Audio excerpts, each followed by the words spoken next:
What would you do if you got in an Uber and your driver went the wrong way and the wrong way again and just continued to drive you somewhere that's not your destination? If you don't know the answer to that question, let's talk about it because this happens way more often than I'm comfy with. I just hope that Uber does better. And guess what, Uber? It's not about a refund at times. It's about someone's safety. I used to take Ubers and Lyfts, just depending on which one had the cheaper price. In my last year of high school, I used to take them to and from work for months until I could buy a car. I still use them when I'm traveling or when my friends and I need rides for a night out or when I've ever had car trouble and still need to get around. So I can't be the only one who finds rideshare apps to be super normalized and you just order a ride anytime you need one. There are so many ways to meet strangers from the internet in person and get our social, professional, and practical needs met. So much so that it seems like people forget that strangers can be dangerous. And you have to take steps to protect yourself every time, just in case that the stranger that you're meeting up with this time is the dangerous one. Today, I'll be reacting to the most glaring safety issues rideshare apps create for riders. And I'll also be talking about what you can do to keep yourself as safe as possible while getting to your destination. The first safety concern is exposing sensitive or personal information to your driver, who is a stranger. If you've ever ordered an Uber or a Lyft to and from your home, then your driver knows your address. They know where you live. Some drivers are also really chatty and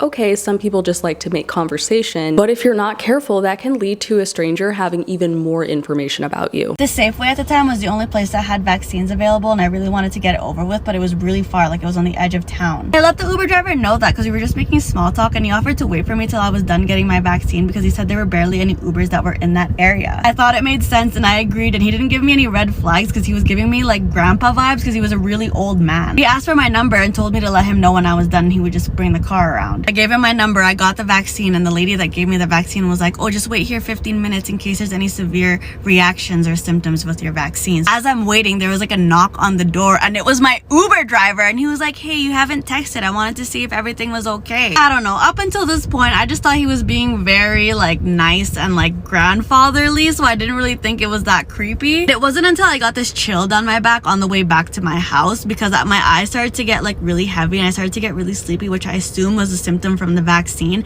And he was like, oh, you can take a nap. And I don't know why that creeped me out, and I was like, no, I'm staying up. I got home safely, and then I thought that was the end of it. And a couple days later, he texted me. He was like, good morning, how's the vaccine? I didn't recognize the number, so I was like, who's this? And he's like, remember the Uber driver, the one that drove you to get your vaccine? And I was like, oh, it's good, thanks for checking up, how nice of you. I just left it at that, but then he started to text me periodically, day after day. He was like, good morning, how are you? Hi, sunshine. And I never responded. And 2 weeks later, thank God I wasn't home, I went back to my parents' house, and they live in a different city, and I was staying at their place over the weekend. This time, I get a call from the Uber driver, and he's like, hey, I'm downstairs at your lobby. He's like, what's your unit number? Buzz me in. And I was like, why are you in my house? He's like, oh, I'm just checking in on you. And I hung up on him because I was so creeped out. I called our concierge, and I told him to not let that guy in or give him any information about me, and the concierge was like, yeah, of course. I didn't find out until I got home a couple days later that the concierge actually had to call the cops on this Uber driver. He wouldn't stop insisting to the concierge to let him in because he wanted to see me. And the concierge was like, no, she just called and told us not to let you in. She doesn't know you. I don't know the exact details, but the concierge saying that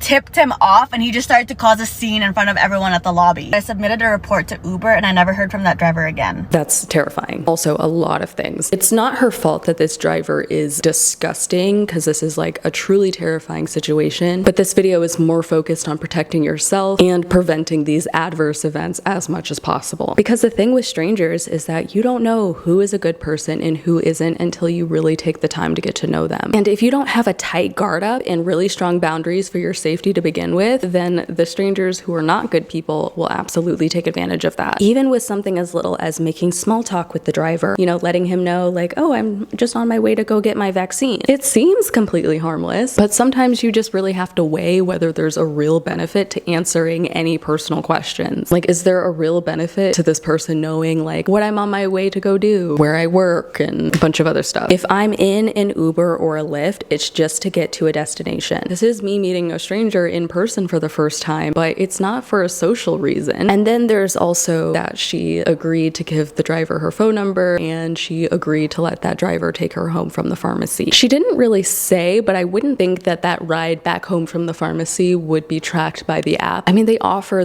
the ability to like call and text within the app itself without giving anyone your real phone number for both the driver and the rider. So there's never a good or safe reason to give your phone number to a driver. If you take any communication off of the rideshare app, the app isn't going to be able to track your communication with them. And that has a lot more potential to be abused, much like how this man chose to do. These small professional boundaries being overstepped made it okay in his mind to take things way too far and continue contacting her phone number day after day and keep showing up at her building. He knew her building's address because she got dropped off and picked up there. You know, depending on where she lives, a pickup point could have been like, you know, a couple buildings down or on the corner of the street. So at least he wouldn't know like the exact building. And that would have prevented this man from at least having that information about her. Ubers are so dangerous and not many people talk about it as much as they should. This was back in 2018. I took an Uber home. This is when I finally had moved out and I was living with my brother. It was late at night and the Uber driver was kind of intrusive, asking me a lot of personal questions, but you know, I'm by myself. It's the middle of the night and I'm like, sure, whatever, let's conversate. And the topic of me not being able to drive came up. I'm from New York, you know, you don't really need to drive. As long as you got an MTA bus or Uber fare, you good. I still don't know how to drive. And he got really offended by that. So offended that by the time we stopped and we were finally at my destination, he stopped the car, turned it off, and I'm just like, are you gonna open the door? And he's like, hey, I know where you live. Ha ha ha. And I'm just like, yeah, can you open the door? He is like, hey, come to the front seat. I need to teach you how to drive. And I am so terrified. Mind you, I was only 21 years old. I'm really young. And I'm scared shitless because I'm like, he's a guy, he's older, he clearly knows where I live, and he made a joke about it already. He turned off his app, his car, and we're sitting here in the nighttime in a neighborhood that I'm still new to where it's dead silent. So I'm just like, just go with it because you don't know what the fuck he can do. So I get in the front and he's trying to teach me all the ins and outs of driving. And I'm like, hey, like I gotta go, like my brother's waiting for me. And I'm like, oh, I think he's texting me. And he grabs my phone. He's like, yeah, nobody's texting you, girl. And then he tells me if anybody's gonna text you, is me. My phone didn't have a code at that time. And I know, stupid of me. He opens my phone, literally just swipes it open, puts his phone number in, and then texts himself. And thank God he opened the door only because I was like, oh, my brother's coming down, which he was because we were having a barbecue that day. So he opens the door, I get out, and right as he drives off, I get a text from him. I don't respond. I get another text from him. Don't respond. And for the next several days, he kept texting me until it got creepy. He really texted me saying, am I gonna have to pull up to your house and teach you how to drive myself? Mind you, he told me that he was like a driving instructor or like I don't know, I think he helped out or either worked at a driving school at one point. But regardless of saying, I'm not saying that he had any bad intentions, but I think there's a lot of men in this world who need to be more self-aware of putting women in certain situations which can be terrifying. Little did he know probably that I was just scared for my life. Yeah, no, who cares about his intention? That is inappropriate behavior. That's unprofessional. There is no reason to be a whole adult and lack self-awareness to the point where you wouldn't know that not letting someone out of your car, taking someone's phone and putting your number in when they didn't ask you to do that. This scenario also started with her just being like, oh, okay, you know, this guy he's chatty. I'll just, you know, have a conversation with him, whatever. You know, a piece of information about her as small as I don't know how to drive, I'm from New York, made this man offended enough to put her in a really scary situation. You just don't know like where people's minds are at or like what it is about you that you might tell them that's going to set them off. Consider having the stance where you just don't answer personal questions. And you can say that like, hey, I don't answer personal questions. I don't really know you that well. And even if they continue to try to talk to you, again, I don't answer personal questions. I don't know you that well. Just become a broken record. Growing up, they tell us to not get in a stranger's car, do not help them look for their dog, but then Uber exists. The time that my Uber driver tried to kidnap me. During this time, I used to work really late night shifts, and whenever I felt like uneasy, I would catch an Uber because I would ride the bus home, and it was mad late. I'm not sure what his name was, but it was a Chinese man. He was very short. If I had to guess, probably like 5'4". He picked me up. I started noticing this dude asking me personal questions. So I was like, I don't answer personal questions, you know. And I just kept looking at my phone till I give him the hint, like, stop talking to me. But I guess he didn't take the hint. Then he's like, still proceeding to ask me personal questions. Oh, you just got off of work? I'm like, yeah. And he's like, oh, so you work here? And I'm like, yeah. Like, of course, I'm wearing a uniform. I just got out of the same job that's on my uniform, of course. Duh. Oh, your house is nearby? I'm like, yeah. oh, okay, do you live with anyone? Just like, I live there. When I saw that she answered him like, I don't answer personal questions, I was like, yes, okay, we love that. He didn't respect that boundary that she just set, and he kind of just continued to ask her personal questions. And that's kind of like when she gave in and started talking to him and giving him information by answering these personal questions. Broken record. I don't answer personal questions. He asks you another personal question. I don't answer personal questions. The thing with like these people that are super predatory is, do you think they give a about your boundaries? Just because they're not respecting your boundaries and they're pushing back and they're, you know, kind of ignoring it, it doesn't mean that you should just like give in. Just from like the questions that this man is asking her, he was able to like confirm that the house or the apartment or wherever she's going, yes, she lives there. That is her home. He was able to confirm her work. So just kept talking, and then I noticed like, okay, we've been in the car for a minute. I'm looking up where we at. We passed my house. Excuse me, you passed my house. It's back that way. And he's like, oh yeah. I'm gonna do a turn. Could have just made a left turn right there because we were just at another light. You could have made a left turn and just dropped me right back off. But he decided to drive far down. Why is this man like still driving? There's so many turns you can take. Why are you still driving far down? And he's like, oh, you know, maybe I just want to spend more time with you. And I'm like, yeah, I don't want to spend more time with you. I want to go home. I want to go home. Thank you, take me home. Then he finally makes another turn and he's going back towards my house. But now we're like 6-7 minutes away from my house. So he turns back around and I'm like, okay, whatever. Maybe he just made the wrong turn. I'm over here looking down at my phone, trying to not say what this dude. Then I look up and see that we passed my place again. He knew where my place was. The GPS showed him where to stop, and he decided to pass my place again. And then when he passed my place, I said, you're passing my place. And he's like, oh, no, it's okay. He's like, okay, can I take you out sometime? Can I take you out? And I'm like, no, I'm not interested. No, you cannot take me out. No. So boom, he takes another U-turn, right? And passes my house again. I said, you know what? If you don't let me out this car, I'm gonna be the last face you see today. And I was bad that time. I used to be really bad, so I used to talk really bad. And he's like, I'm gonna do a U-turn right now. I said, no, unlock the door and let me get out right now. It's the fact that he had to pause. Like, we're right by the corner. I could just walk to my house, but he had child lock on. He knew I was suspicious because that day I was carrying. I think he felt it. And I said, unlock these doors. He took like a breath of thinking, like, then he unlocks the door and I get out. Man could still be trying to drive other people. He could, probably try to kidnap somebody. But yeah, that was the last time I caught an Uber because that.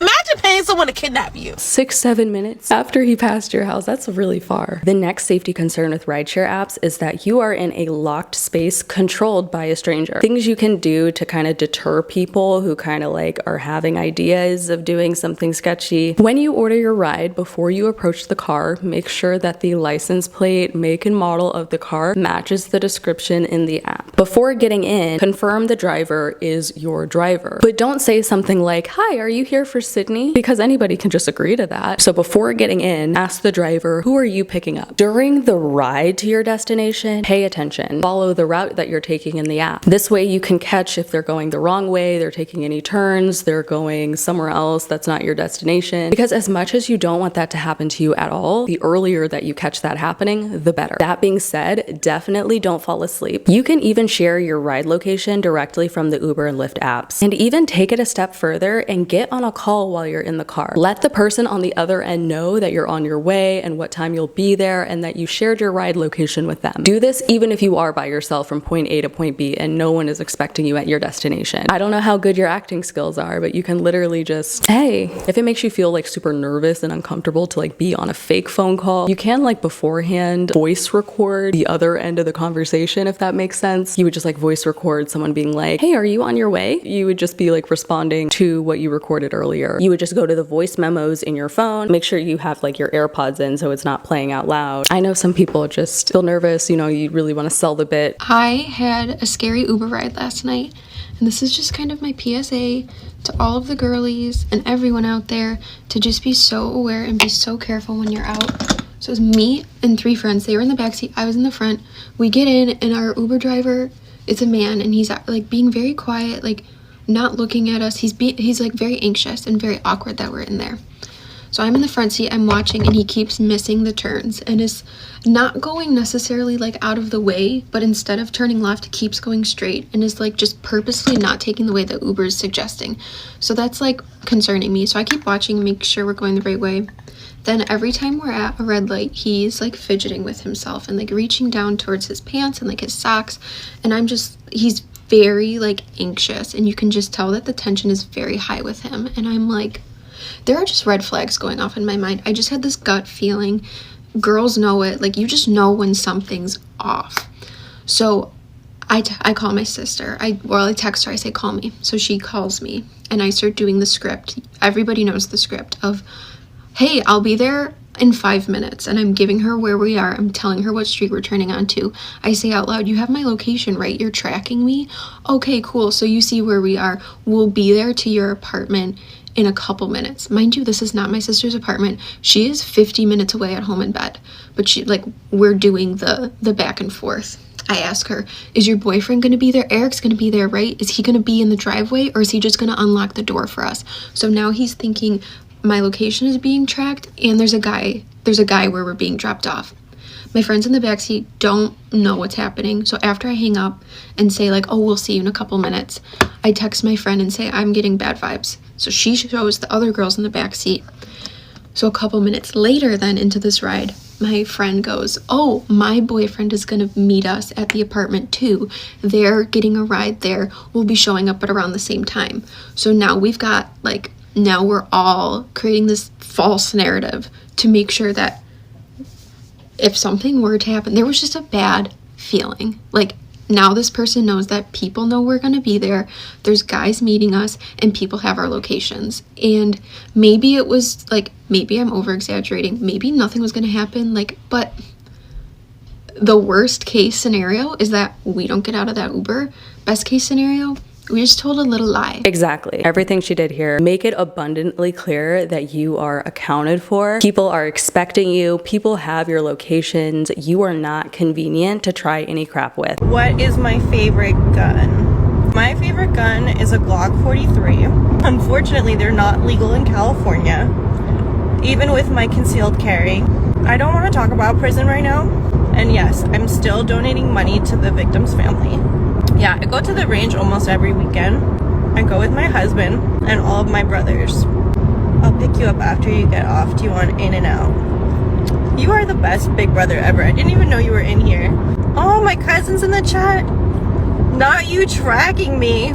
This was really smart. And the last safety issue that I have to talk about when it comes to rideshare apps is that these scary situations happen really often, and rideshare apps often don't do much about it. From all these story time videos I've been watching, it seems like you'll just report them through the app, and they kind of just dismiss your concern and the situation that you're reporting to them. They'll just kind of be like, yeah, it happens a lot. So I get in this Uber, and immediately it's a little bit odd, but I didn't think too much of it. My boyfriend had called the Uber for me, and because it was his name on the Uber request, the Uber driver started asking me for my information, and I had told him, my boyfriend called this Uber, no big deal. But he opened his notes app and he asked me to put my name, address, phone number, all my information, which I declined to do so, and I said no, I won't be doing that. So that was already red flag number 1. Normally when I'm in an Uber, I talk on the phone with somebody throughout the entire Uber drive so that, I don't know, I just feel safer doing so.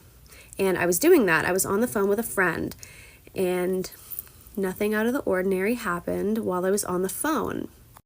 I ended up hanging up the phone with my friend, and immediately when I hung up the phone, so there's no longer a witness.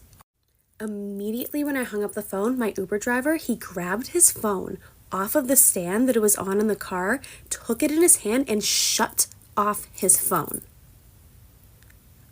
And then he cuts off a few cars, makes a wrong turn that he wasn't supposed to make, and he keeps driving. And I said, sir, you're going the wrong way. That's not the way that you're supposed to be going. He ignores me. He keeps driving. And then he makes another turn onto a random side street, and he pulls the car over and he stops the car. Then he locks the door. and he starts reaching around for something. I am freaking out. I am terrified in this moment. I do not know what is about to happen to me. I am shaking. I'm so scared.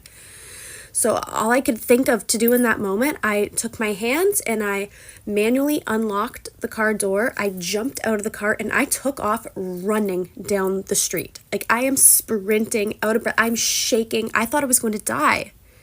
I genuinely, in that moment, I'm not thinking trafficking. I'm not thinking, oh my God, he might assault me. Like, I genuinely, in my mind, I thought that I was going to die and he was going to kill me.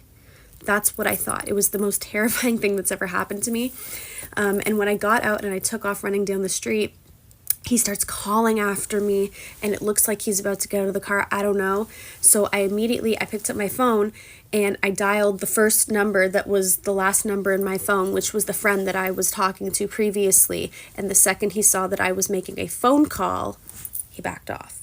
I think. I don't know, because I kept running. Looking back, I'm thinking maybe it was trafficking. I don't know what his intentions were. I genuinely have no idea, but all I know is that that was not a safe scenario. I'm glad she got out of the car and ran. She did make a follow-up video to this one, and she said that she reported the driver to Lyft, and Lyft didn't do anything. They just said, yeah, this happens a lot. She confirmed that, like, she did call the police and she filed a police report. She had to provide a case number from the police report in order for them to, like, really take the situation more seriously. But if you kind of like prevent something from happening, like they locked you in the car, but they didn't necessarily like hurt you or violate you yet, but you like you got out of that situation and you like ran down the street. Yeah, they're like, well, I mean, like they didn't actually do anything to you. But it's like, bro, they drove off the route. They locked me in their car. What do you mean? They created an unsafe situation. That's not enough to like do something about it. Like I just truly don't understand the notion of we can't do anything about a situation until that person actually like violates you or harms you. It's too late at that point. Doing things like driving the car off the route, pulling over, locking the doors, these are all behaviors that indicate that something bad will happen. So those behaviors should be the ones that are unacceptable, right? And I also know that being a rideshare driver can also be really dangerous, especially if you're a woman. So if you consider doing it, you know, make sure that you install dash cameras and also like interior cameras, and that you are installing like a barrier between the front and back seat, and just be really, really careful about who you're letting in your car. It's easier and more normal than ever to use rideshare apps and to just meet and interact with strangers in person. These apps do provide a lot of convenience, but also a lot of risk to our safety just by their nature. As much as I would love to see these companies really take steps to prevent a lot of this stuff from happening and kind of like beef up their security and safety measures, it's really crucial that we take the steps to protect ourselves the best that we can and stay aware. Let me know in the comments if anything I talked about in this video stood out to you or anything I didn't mention.